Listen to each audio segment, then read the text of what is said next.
নমস্কার, আমার নাম পুরু ধবন এবং আজ এই ভিডিওতে আমরা ফোলা নিয়ে কথা বলবো। অধিকাংশ সময় প্যারালিসিসের রোগীদের প্যারালিসিস হওয়া দিকের দিকে আমরা ফোলা দেখতে পাই, কখনো হাতে কখনো পায়ে। তাহলে যদি এমন ফোলা দেখা দেয় তাহলে রোগী এবং রোগীর পরিবারের লোকজনও অনেক সময় চিন্তিত হয়ে পড়ে যে এই ফোলা কেন হচ্ছে। তাহলে আমরা সেই বিষয়টি বোঝার চেষ্টা করব যে ফোলা কেন হয় এবং এটাকে কিভাবে মোকাবিলা করা যায়। তাহলে প্রথমে বুঝতে হবে কেন তথ্যটি আসে।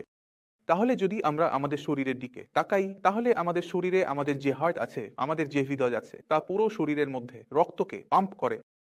যখন রক্ত আমাদের নিচের দিকে যায় তখন সেটাকে আবার উপরের দিকে আসতে হয় এবং এর মধ্যে আমাদের স্বাভাবিকভাবে সাহায্য করে। যখন আমরা হাঁটছি আমাদের পায়ের পেশিগুলি মুভমেন্টের কারণে রক্ত সহজে পাম্প হতে থাকে। যদি আপনার প্যারালিসিস হয়ে যায় তাহলে আপনি পা নড়াতে পারছেন না, পেশিগুলো কাজ করছে না। তাহলে কি হয় যে এই পাম্পিং যা নিচ থেকে উপরের দিকে হয়, যেখানে পেশিগুলি সাহায্য করে, তা সাহায্য করতে পারছে না, ফলে রক্তের উপরে আসতে সমস্যা হয় এবং এতে অসুবিধা অনুভব হয়। তাহলে কি হয় যে রক্তের মধ্যে যে ফ্লুইড থাকে, তরল পদার্থ থাকে, তা রক্ত থেকে বের হয়ে আমাদের পায়ে জমা হতে শুরু করে এবং এর ফলে পায়ে ফোলা দেখা দেয়। এখন একইভাবে হাতের ক্ষেত্রেও ধরুন প্যারালিসিসের রোগী একটি চেয়ারে বসে আছে, তার হাত নিচে রাখা আছে। তাহলে আমাদের এই সমস্যা দেখতে হবে। হাতে তো রক্ত নিচে যাচ্ছে, পাম্পিং এর কারণে রক্তের উপরে আসতে অসুবিধা হয়, কারণ রক্তকে ক্যাভিটির বিরুদ্ধে আসতে হয়। যে কোনো জিনিস আমরা উপরে রাখলে তা নিচে পড়ে যায়, উপরের দিকে যায় না, তাই রক্ত নিচের দিকে চলে যায় সহজেই, কিন্তু উপরে আসতে সমস্যা হয়। এই কারণেই হাতে এবং পায়ে ফোলা দেখা যায়। এখন বুঝতে পারা উচিত যে ফোলা কেন হচ্ছিল। এখন প্রশ্ন হচ্ছে এর সমাধান কি? তাহলে সমাধান হলো পেশির মুভমেন্ট। যদি আমাদের পেশিগুলিতে মুভমেন্ট থাকে তাহলে ফোলা আসবে না। এখন প্রশ্ন হচ্ছে আমরা পেশিগুলিতে মুভমেন্ট কিভাবে আনবো? তাহলে এর দুইটি উপায় আছে, একটি হলো অ্যাক্টিভ, একটি হলো প্যাসিভ। যদি হাত নিজে থেকেই কাজ করছে, আমরা একটু একটু নড়াচড়া করতে পারছি, তাহলে সেটা অ্যাক্টিভ এক্সারসাইজের মধ্যে পড়ে, অ্যাক্টিভ মুভমেন্টের মধ্যে পড়ে। তাহলে যদি আপনার হাতে একটু একটু মুভমেন্ট থাকে তাহলে চেষ্টা করুন আপনার হাতটাকে নাড়াতে থাকুন যাতে ফোলা চলে যায়। একইভাবে আমরা পায়ের ক্ষেত্রেও এটা করতে পারি। যদি আপনার পায়ে এত শক্তি থাকে যে আপনি হাঁটতে পারেন তাহলে হাঁটুন। যদি আপনি হাঁটছেন তাহলে আপনার পায়ে ফোলা আসবে না, যদি আসে তবে তা চলে যাবে। দ্বিতীয় উপায় হলো প্যাসিভ। প্যাসিভ মানে হলো অন্য কাউকে আপনার কাজ করতে হচ্ছে।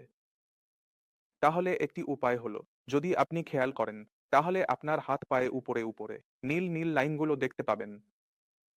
এটি ভেনাস কি? এর মধ্যে কেন সব রং দেখা যাচ্ছে? কারণ এর মধ্যে অক্সিজেনের অভাব আছে এবং এটি ভেইনস, এটি ডিঅক্সিজেনেটেড রক্তকে শরীরের অংশ থেকে কোথায় নিয়ে যাচ্ছে? আমাদের হৃদয়ের দিকে যাচ্ছে, যেখানে এর সাহায্যে এটি অক্সিজেনেটেড হবে এবং আবার রক্ত ক্লার্কি হয়ে যাবে। এখন এই রক্ত সার্কুলেশন কোন দিকে যাচ্ছে? এই রক্ত সার্কুলেশন আমাদের হৃদয়ের দিকে যাচ্ছে। তাহলে যদি আমরা আমাদের হৃদয়ের দিকে, ভিতরের দিকে আমাদের হাত এইভাবে মালিশ করি, পায়ের উপরের দিকে মালিশ করি, তাহলে আমরা কি করি? আমরা রক্তকে ফেসিলিটেট করি যেন তা হৃদয়ের দিকে যায়। আমরা কি করছি? আমরা রক্তকে উপরে পাঠাচ্ছি, হালকা করে পাঠাচ্ছি। আমাদের ফেসিলিটেট করার মাধ্যমে কি হয়? ফোলা কমে যায়, ফোলা চলে যায়।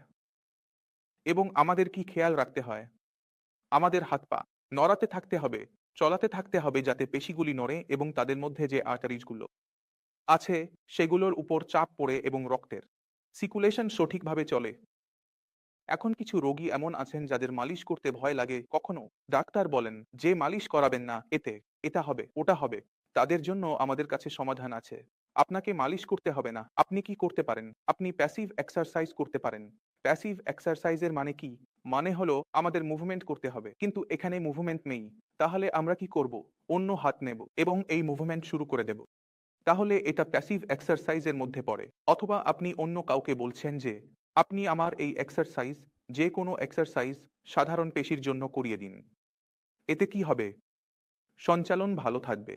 যখন সঞ্চালন ভালো থাকবে তখন ফোলা আসার কোনো মানে হয় না। এটা ফোলাকে কমানোর একটি সহজ উপায়। যদি পায়ে ফোলা দেখা যায় তাহলে আপনি আরেকটি কাজ করতে পারেন। যখন আপনি শুয়ে থাকবেন পায়ের নিচে একটি তোশক রাখুন। এতে কি হবে? পা একটু উপরের দিকে চলে যায়, ফলে রক্তের উপরে আসতে সুবিধা হয় এবং রক্ত সহজেই উপরে চলে আসে আর ফোলা চলে যায়। আমি আশা করি এই ভিডিও থেকে আপনি বুঝতে পেরেছেন ফোলা কেন হয় এবং আমরা কিভাবে এই ফোলা কমাতে পারি। এতে চিন্তার কোনো কারণ নেই। তবুও যদি আপনার মনে কোনো সন্দেহ থাকে, কিছু জানতে চান, তাহলে ডাক্তার উপলব্ধ আছেন, তাদের সাথে কথা বলুন। তারা আপনাকে পুরোপুরি জানাবেন কিভাবে আমরা প্যারালিসিসকে পরাজিত করতে পারি। কারণ প্যারালিসিস হলে মনে হয় হাত পা কাজ করছে না, হাত চলছে না, পা চলছে না। সত্যি হলো, যখন মস্তিষ্কে কখনো প্লট হয় বা রক্তনালী ফেটে যায়, তখন মস্তিষ্কের কোনো অংশ ক্ষতিগ্রস্ত হয়, যা আপনার হাত পা চালাচ্ছে। যদি আমাদের এমন রোগীকে ঠিক করতে হয়, তাহলে আমাদের মস্তিষ্কের মধ্যে কিছু উন্নতি আনতে হবে। এবং যদি আপনি কোনো চিকিৎসা করাচ্ছেন, তাহলে মনে রাখবেন যে আপনার মস্তিষ্কের চিকিৎসাও চলতে হবে। কারণ যদি আপনি শুধু ফিজিওথেরাপি করাচ্ছেন বহু বছর ধরে, তাহলে আপনি কি দেখবেন? এতে আপনার কোনো আরাম হবে না, আপনার মুভমেন্ট আসছে না। তাই আমাদের কি করতে হবে?